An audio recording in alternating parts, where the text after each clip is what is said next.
Man, I've been pushing the bounds of you late. High over ground, it ain't nothing but space.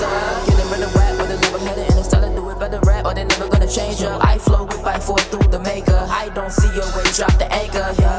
Doing my thing, yeah. Flow straight out the nether. Even with the impediment, I beg her. Dressing in a whole regiment, the flow better. I peel every layer back and they wanna slap. Okay, I won't stress it. And Sade, and then like Michael Jackson, and then like in the hip hop kind of Tribe Called Quest and TLC and that kind of era. So I asked my dad for a keyboard, I think when I was like 4 years old, and he bought me this big like Yamaha synthesizer keyboard with like 1,000 buttons on it, and the only thing I could do was like hit the little demo button where the factory program demo song plays, and I thought I was playing it. Yeah. So after that, I just like started falling in love with instruments, and I took piano lessons and joined the orchestra in school and the choir and handbell choir and the jazz band and like just so on and so forth. And then when I became a Christian, I was like, a lot of the music I'm listening to now, like I can't even say it back. I can't even like rap to it along with it. So then I started making like remixes to Busta Rhymes and Chris Brown and Nicki Minaj and stuff like that, and posting them on YouTube. And then someone was like, you know, this is cool, but I want to hear you make a song of your own. So then I started making some of my own stuff and working with an artist actually in Michigan from Flint, and his name was Heavy Faith. So that's kind of when I think that was the first time that I really got posted to Rapzilla, was in that kind of era. I did like a Nicki Minaj remix, and after that I was like, I can actually get posted to Rapzilla. Let me make some more songs. So you definitely have a nice catalog of music. Like, I mean, I was going through, I'm like, wow, like, you know, I know you dropped Meta, I believe that was last year. So I'm kind of catching up, because like, for those that don't know, my first time listening to her was, man, I want to say it was late last year. Like, it probably was about, I'm not sure the exact month, but I know it was sometime late last year that I started listening. And it was actually through one of the members at my church. Shout out to Miss Minister Teresa. She's actually a minister too. Like, you know, you don't, when you got a minister that's able to listen to your music and everything, right? So, and she don't just listen to anybody either. She's very like, she don't play, you know, when it comes to that.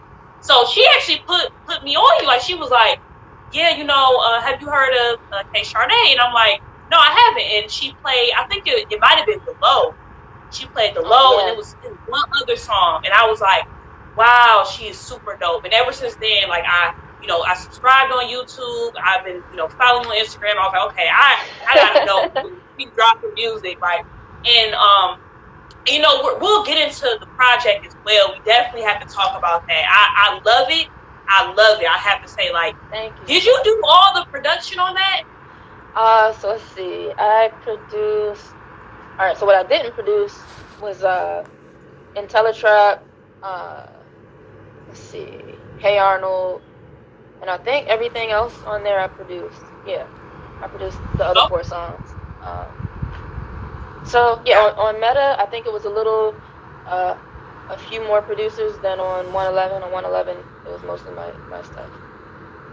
Gotcha. Okay, and I do see a shout out to Mr.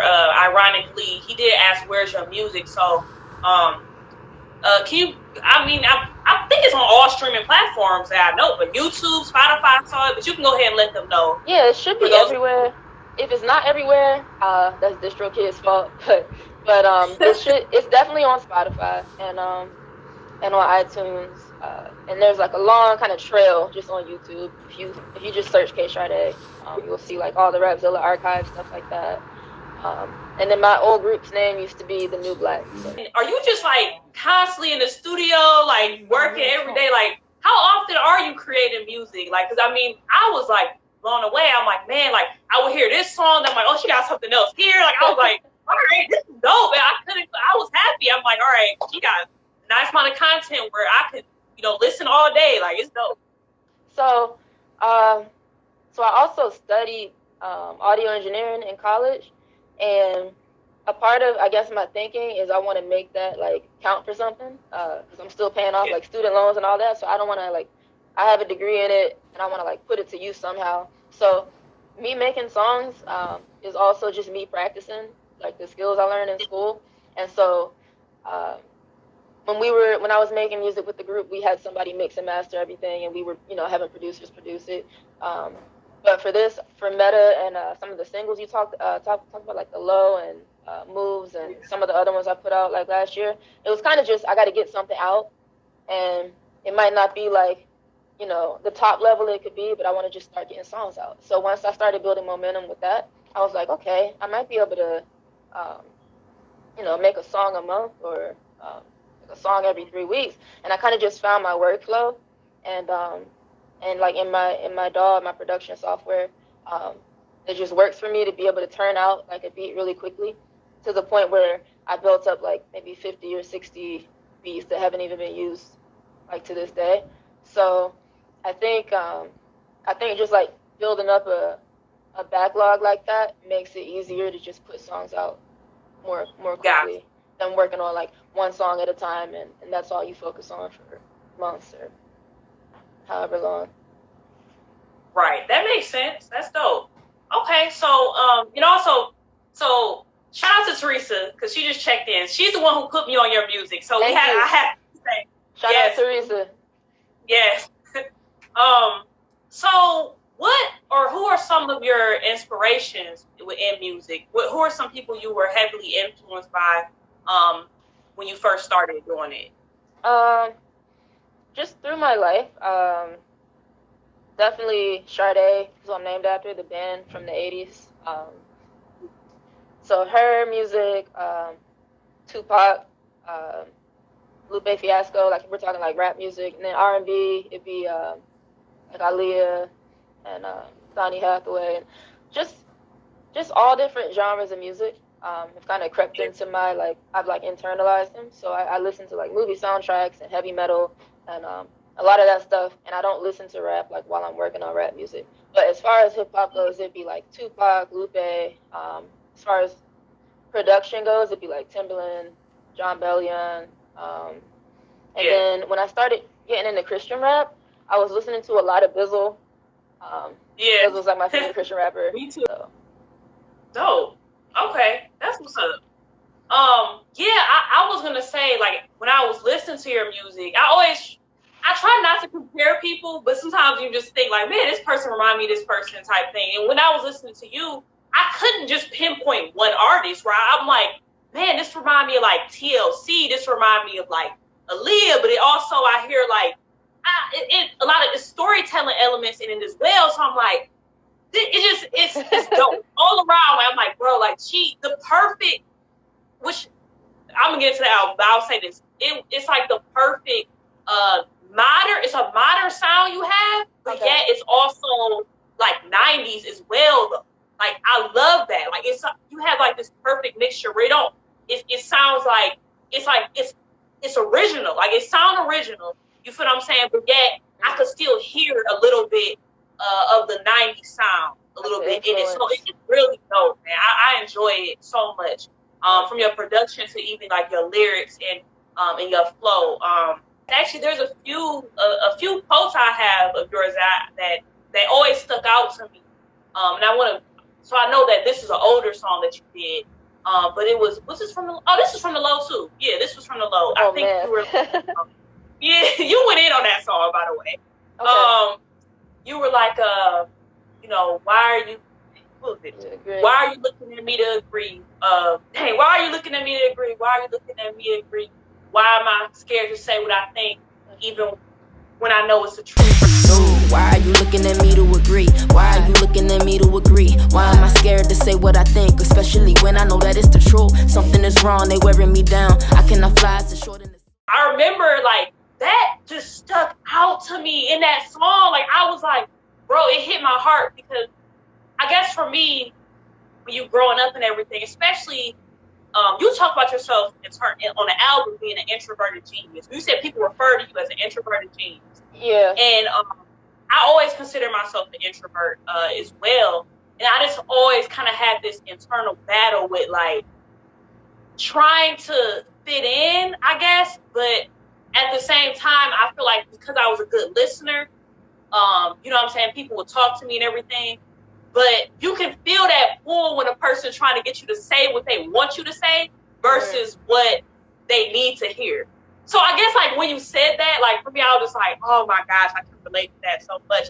And then, but you have this fear on the inside, and you're like, man, I don't want to, you know, I don't want to offend them, or I don't want them to take this the wrong way, or, you know, all these different types of things. But what does that line mean to you? What is, I guess I gave my little interpretation. What does it mean to you? I think you got it. I feel like it's like a new era now where you are expected to take certain positions just out of the courtesy of the people around you. And like, if you don't, it's seen as discourteous or insensitive or intolerant, or it's just your view, like, as there's right and wrong and you're on the side of the wrong. Just even if it's not like a heavy issue, like anything doctrinal or spiritual, it's just like for the sake of other people around you, you're supposed to, I guess, not agree, but maybe just not step on people's toes. And also, I feel like a lot of people don't get to know each other now the way they used to before social media.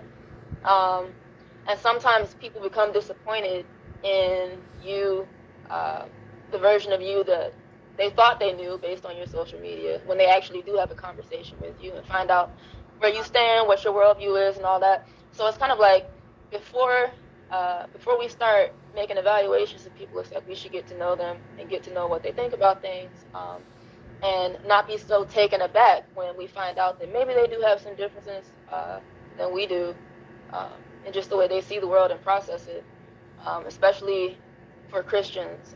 We can't let the world put expectations on the way we're supposed to think. We have to not fear man, and try to explain it like the best way we can. But yeah, I think that's what was on my mind.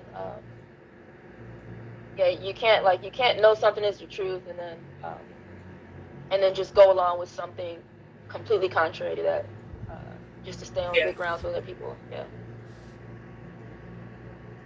That's 100. And I will say this too. This is a little bit different direction, but I have to say that it's interesting to me. Like when I look at, I know that you're in CHH. You know what I'm saying? The thing is, it's interesting because I would say I hear God in your music. There's no doubt about that. Okay, like Jesus in your music. But it's interesting, like the sound that you have is just so different from what you hear in general in the CHH arena. So okay. And I think, like, I don't know, I guess, like, to me, like, your music is super refreshing, you know what I'm saying? Because I think that CHH has become, I don't want to bash CHH. Okay, let me just say this. It just seemed like that it's like this one sound where a lot of people are kind of trying to, either they just straight up emulate the world, where it's like, okay, they look like, it's like the world, it sounds like the world, but it is saying Jesus all in it. Like, if that makes sense. But it's like the originality, you don't really hear. It's like, that sounds just like that record, except you just saying Jesus on it. Now, I guess because for me being a hip hop head, that sometimes just being a music lover, that bothers me sometimes. I'll be like, oh, like, who I want to know you still. You know, I want to know who you are. You know what I'm saying? And now I should still hear that in your music. I hear God, but I should hear your music, hear you in your music as well, you know? And so I commend you because you're like truly in your own lane and you're like not straying away from that lane. I know you talk about you're still finding a sound and everything, but I think that like thus far when I have heard your music, it just sounds like it's so you. Like I feel like I kind of know you, you know what I'm saying, because of your like listening to your music, you know. And so it's really dope. I just had to say, it's kind of a side note, but I just had to say that, man. Thank you. I really appreciate it because I know that I can't really listen to certain things I used to listen to, you know what I'm saying, before I came to Christ. It can be very difficult to find music that is good and solid, you know what I'm saying? Good music, but also where you can hear that it's pure. Your music just sounds so pure. Like, I'll tell you, it was a song, Unchanging Hand. You went up to singing, you were singing, man. Okay, so here's the thing. I have a playlist where I work out to, and some of your music is on that playlist. Now, why that song was on the workout playlist, I don't know. I think I just took like a bunch of workout song, yeah. Yeah, but so I'm working out, but that's dope. And that song comes on, right? I went into straight up worship. Like, I couldn't, like, literally, God just took over, man. I fell on the floor and everything. I was like, man, I could feel God so heavy. So, you know, I just want to say, like, your walk, because whatever your walk is, it's going to come out in your music. You know what I'm saying? Your walk in your relationship with God, I can definitely hear it, you know what I'm saying, when I listen to your music. It's so authentic. You know what I'm saying? I can feel God, you know what I'm saying, when I'm listening to your music. And I just had to share that with you. You know, just keep doing what you're doing. It's really powerful. It is very powerful. I know people throw around stuff loosely. They throw around words loosely, but I just want you to know, like, I have not only just a respect for you as an artist, but even just like as a believer, like I can hear like the pureness. I'm like, man, this woman is something different. You know, God is really with her, you know, and I can hear that in your music. So, thank you. So you're welcome. I grew up on Space Jam, so I know I can fly. I learned rules to break them, and I know God knows why. I'm your friend on social. He doesn't watch movies other than that, really. He's seen it like 50 times. So, and I also loved it when I was growing up. But I feel like it's like the epitome of like 90s culture. Like every 90s baby knows Space Jam. And I know they tried to redo it or we're talking about it, but I feel like kids today wouldn't appreciate it. But they don't know like Looney Tunes. And so, right. Yeah, true. And then just the song, I Believe I Can Fly, barring like all the R. Kelly stuff. But just the song, I Believe I Can Fly. The words I feel like could kind of fit in with scriptural, like soar on wings like eagles, run and not grow weary. So I kind of just wanted to take my like 90s culture, just 90s upbringing, that kind of vibe, and then change the I Believe I Can Fly lyrics to basically God allowing us to fly. And then it says, I learn rules to break them, and I know God knows why. And it's not, and then the only rules I won't break is I keep God on high. So it's like you can break every rule in the book as far as life goes, as long as you follow God's rules, because his rules are the only ones that matter. So creative rules, like, break them. Like, if you have an idea for something and someone says it has to be done this way, like, well, why? That's like my whole kind of motto. But it's just as long as you don't transgress God's like universal law, then like go for it. And I feel like that's how we reach new bounds. I feel like that's how Christian music is going to reach new bounds. If artists do that, and we'll stop doing what you kind of talked about earlier, just taking what's already there and putting Jesus into it. I feel like that's not the way to reach new heights. But yeah, that's kind of just the heart behind that song. Yeah. Yeah. And so I would say, so I know, so Space Jam, and I want to say, I do want to ask about why did you name the album 111? So I read in a book that 111 was associated with the Trinity. That kind of fascinated me. But it was, so my group, the Knu Black, was active from, I think, like October 2015 until March 2018. I think it was like,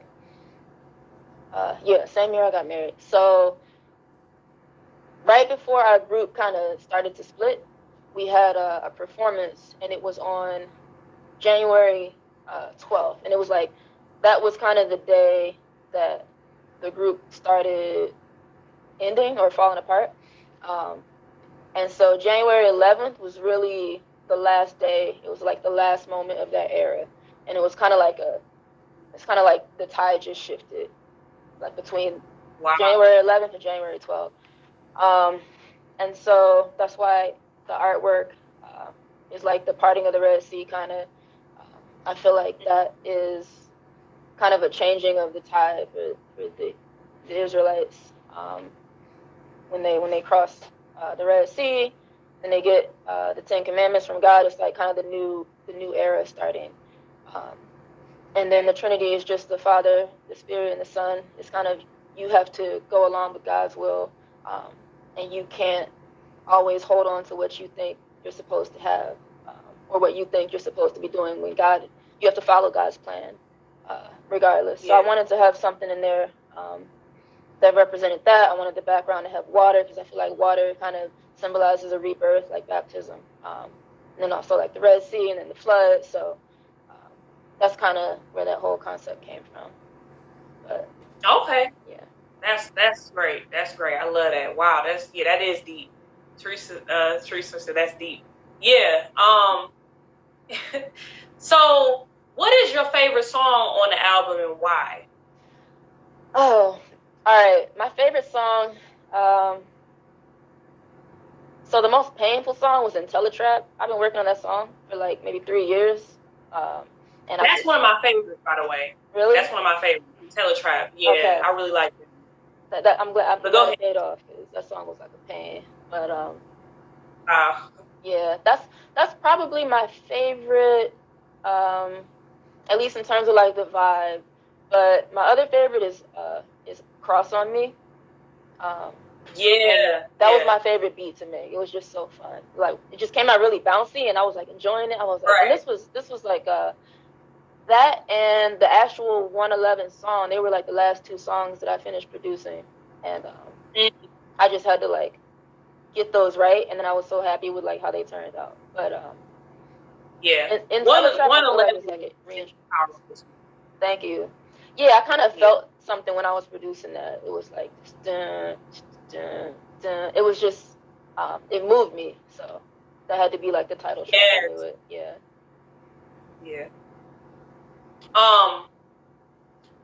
Well, okay, so I guess I would say, let me see. I had some other questions. I'm sure I don't forget. Oh, so you talked about IntelliTrap. It took you the longest to make and everything. What's the story behind that? Why did it take so long? All right. So that song started after the group's kind of like disbandment process was going on, or like in the midst of it, and I was trying to find what my, like, they kind of like call it your brand or whatever, but what, like your image, your artist image, all that stuff. I was trying to find like, what does my sound sound like in a word? Like, what would my music sound like if there was a word for it? And we never really made trap music in the Knu Black. I think we might have had 1 song, but I like trap instrumentals.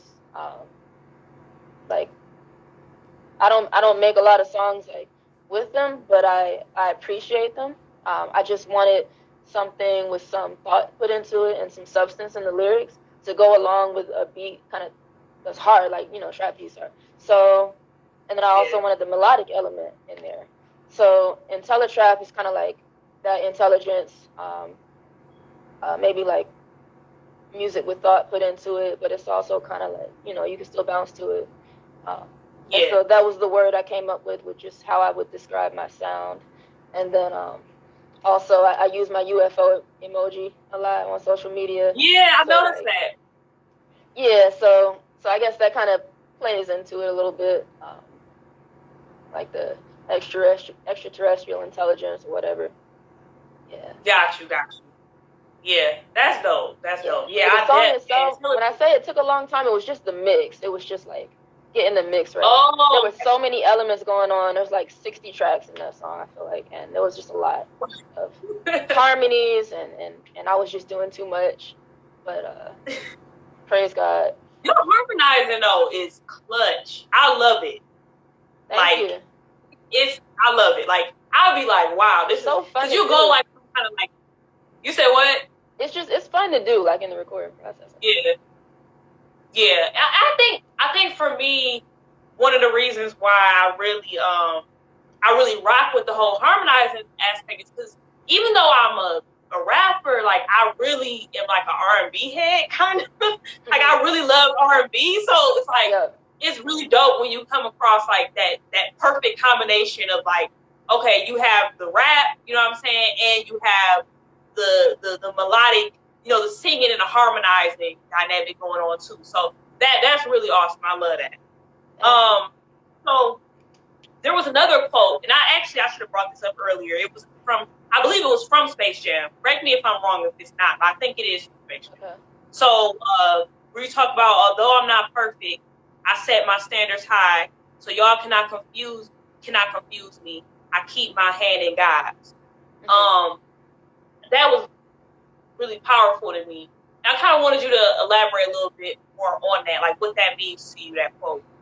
Yeah, definitely. So I'm not gonna.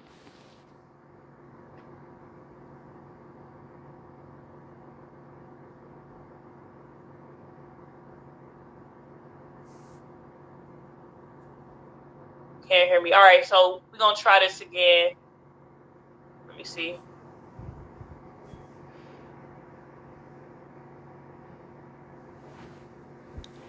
All right, we'll try it. Can you hear me? Yeah, we good. Okay, that's probably my Wi-Fi. Sorry. All right. Oh, it's all good. But yeah, as far as that, I don't know where it cut off at. But I was basically saying it kind of messed up that whole part. All right. So yeah, so that line is about I guess sometimes we worry too much about whether someone is a hypocrite or not, and not enough about whether what they're saying is true. So it was just important for me to say, even though XYZ, we don't reach these standards that God has set, we're all sinful, we fall short sometimes, and then we become Christians, we're saved, and then we still slip up here and there. It's like all of that has no bearing on whether what God said is true or not. And so it's like I'm not going to basically lower the standard God has set just because I can't reach it. So although I'm not perfect, I set my standards high. So y'all cannot confuse me. I keep my hand in God's. And I feel like that goes just in general, the Christian walk in general. It should go in just every aspect of life, even secular, like even in school. Like if the goal is 100% and you get a 95%, like you still miss 5 points. Like it's cool, like you still got an A, but you got to acknowledge, well, let me work on those 5 points that I got wrong. And it's not about thinking that you can be perfect or that you can be better than everybody else. It's kind of just like the standard does exist. Like holiness exists as a standard. So, and I feel like we got to watch out for that in CHH as well. Not lowering standards to the world's, or even just like slightly lower than what God said it should be, just because we want to put our music first, or put our success first, or all that, put our image first. We can't do that. So that's what I meant by that line. Great. Ooh, well said. Thank you so much for elaborating on that. That's very true. Let me see if I have any other quotables. You have a lot of quotables. I'll say that. I'll make you write it all down. You know what I'm saying? I think that's it for the quotes. So I know that this album is still really fresh. You know, you dropped it in January, but are you working on any other projects? Are you working on new music? Yeah, I'm working on a few things. One I can't talk about yet, but hopefully I can soon. Okay. But yeah, I'm always working on new singles, and just as things kind of start coming together sonically, I might group them into like an EP, and put them out as that.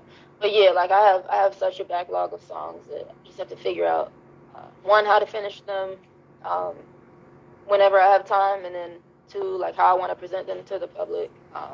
So it might just be like another string of singles, and then hopefully I can announce like this other thing I'm working on sooner than later. Okay. Yeah. Man, I'm excited. I'm super excited to hear that. Okay, that's dope. So okay, this I promise is the last thing. I know I keep asking No, you're questions. good. When it comes to, I know we kind of talked about it earlier offline. So I'll share. I guess I'll be vulnerable with this situation, right? So one of the things I share is that even though I am a woman that does music and that raps, I find it difficult to find other women that I enjoy their music, or like, especially in rap or in hip hop, I should say. Mm-hmm. It's like either I don't know, it's like either I'm not feeling the vibe of it, or either it's like, no, this is going too left for me, this is too ratchet, you know what I'm saying? Ratchet is in there. Yeah. You know what I'm saying? So it's like trying to find this, I don't know, just try. I guess, like, I don't know if I don't think it's a shortage of women in music, you know, or in hip hop. I don't think that's what it is, but you know, I don't really know. It's just I haven't been able to. A lot of women that have done music thus far, and I've not been able to really. They haven't resonated with me or related to me in the way that your music does. And so now I'm not saying that. I know sometimes people can tear other people down.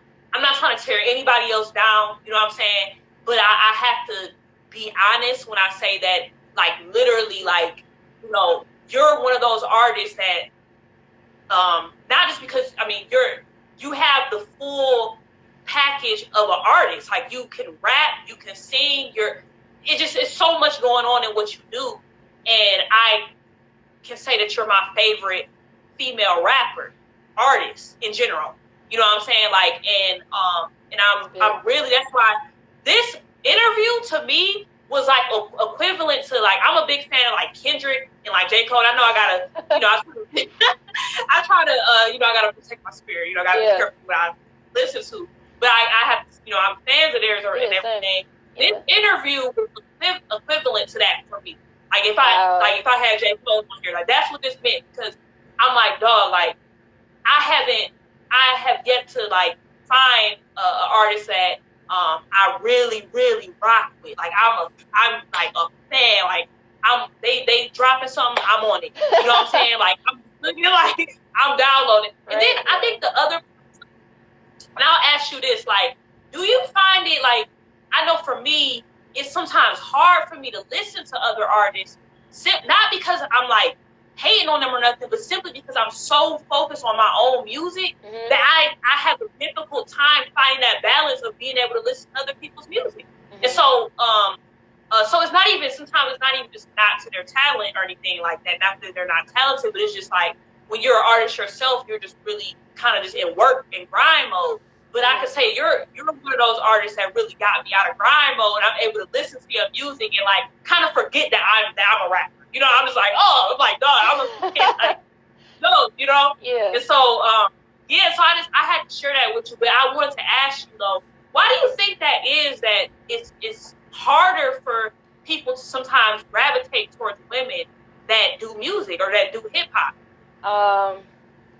Yeah, I don't have a right answer for this, because I feel like either way I go, like, there's, like, pitchforks, but because I've seen like I've seen other responses from other, like, Christian rappers and just, like, heated debates on Twitter and YouTube and, like, all that. I think that. So my personal take is, like, people have to feel your music and your sound, and maybe a lot of us are not yet comfortable in our sound enough to make other people comfortable while they're listening to it.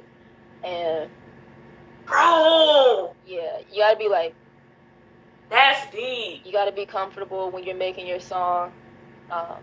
Otherwise, the listener is gonna feel uncomfortable and they're gonna cringe. And yeah, that's all I have. Women, we struggle so much. We can struggle because of what society tries to paint, these pictures of what women are supposed to be.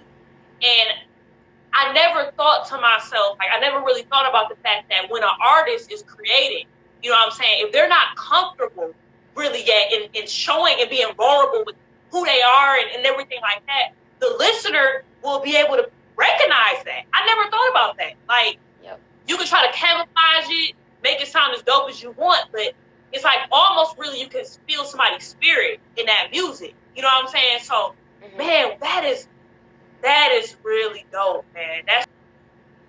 It just speaks so much to the insecurities we can have as women. And even when we're creating, even as artists, we still feel like we can't be ourselves completely. Yeah. Even though we're creating something.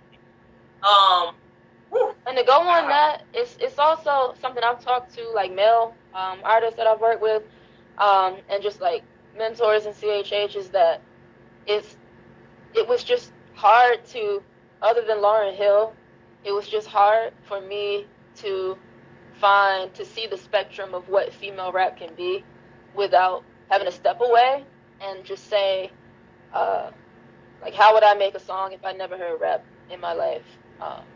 It was just like, you have the Lil' Kim, Nicki Minaj, Cardi B spectrum over here, and then over here you got the Brad and like the real like tough kind of, you know, female rappers, right. And Young M.A. You got it's like it's two sides of a spectrum, and other than like Lauryn Hill was kind of over here, maybe Left Eye wasn't completely over to the other side, but she was, you know, also somebody I like listened to a lot when I was younger. But other than that, it was really like, just, I don't want to be like the Nicki Minaj archetype. I don't want to be like the Brad type. And no like disrespect to them. It was just like, those were the only two kind of sides I saw. And sometimes, like you said, like, you got to step back and not listen to other music sometimes, at least not the genre that you're working in, and just say, like, what would it sound like if I had never been influenced by any of that stuff? Yeah. That's 100. That's good advice too for artists, for sure. I definitely notice that sometimes if I'm listening to a whole bunch of rap and everything, it just kind of limits my creativity. Like, you know what I'm saying, when I'm trying to create my own stuff. So that makes a lot of sense. I appreciate you so much elaborating on that. Okay. Man, let me see. I know that we have went way past our time. No, you're good. So forgive me for that. I enjoyed it. Yeah, you are definitely, like, man, you a blessing. Like, I'm really happy, you know, that we've been able to, you know, do this interview and talk about the music. Honestly, I want to get another interview with you, because I feel like I could talk. I have a bunch of other questions. Like, and as you're like dropping more music, I know that you know, I'm gonna want to chop it up with you. Oh, okay, this is it. Now this is really it. Okay. So in terms of like production, do you just personally create for yourself, or do you do production for other people as well? Boy, all right. So, y'all can hear me? Now I can hear you. Okay. Yeah. So I just started really producing my own stuff.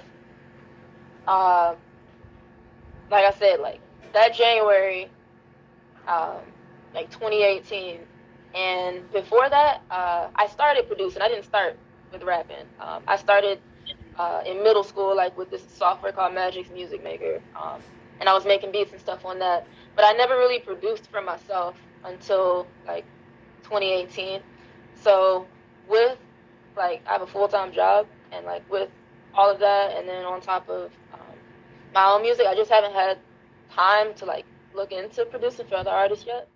Definitely looking forward to, you know, hearing more of you as an artist and as a producer as well. And did you have anything you wanted to leave for the people in particular before we go ahead and wrap it up? Yeah, I just want to thank you everybody for listening, and thank you Kfire, and yeah, just keep supporting good music, and keep streaming the stuff you like, and if it's something that, I don't know, that you don't like, you don't have to listen to it just because someone tells you should. But then also to the artists in here, just keep, like I said, getting comfortable with your craft and what you're making. Listening you, but you talking however I see you don't matter. They don't know, but they ought to roll out what they want from me. I say it loud.